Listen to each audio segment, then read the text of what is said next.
Yakkasaroy tumani. Umuman Toshkent shaharda respublikaga g'olib bo'lib chiqdi. Toshkent shahar himoya qilib 3-o'rinni egallashdi.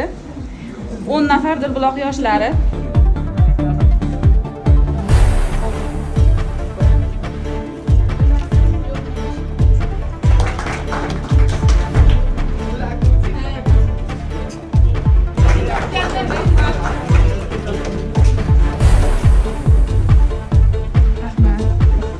Respublikada 3 Toshkent shahrini himoya qilishdi. Birinchi Yakkasaroyda yutishdi, keyin Toshkent shahridan 3-o'rinni olib keldi. Bu yil bir olamiz deyishyapti. Yo'q, Toshkent shahrida birinchi o'rinni olib, respublika bo'yicha faqat 3-o'rinni olib kelishdi. Bu yil respublikada bir olamiz deb va'da berishyapti. Xudo xolisa. Ishlaringizga omad. O'zi men har doim aytaman, sportga menda anaqadir boshqacha qanaqadir qiziqishda.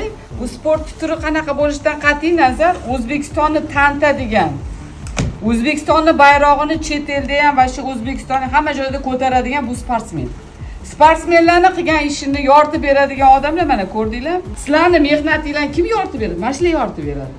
Sizlar O'zbekiston bayrog'ini ko'targaninglarni, sizlarni tanitgan mana shu bizani jurnalistlarimiz, to'g'rimi? Va hamma vaqt aytaman, O'zbekistonni tanitayotgan oxirgi paytda kim yurtboshimizda bekordan bekor sportga juda katta e'tibor bermayapti. Sportsmenlarimiz. O'zbekiston bayrog'i har safar любой bitta joyda ko'tarilgan, men ko'zimga yosh keladi. Ishlaringizga omad, rahmat katta yana bir marta.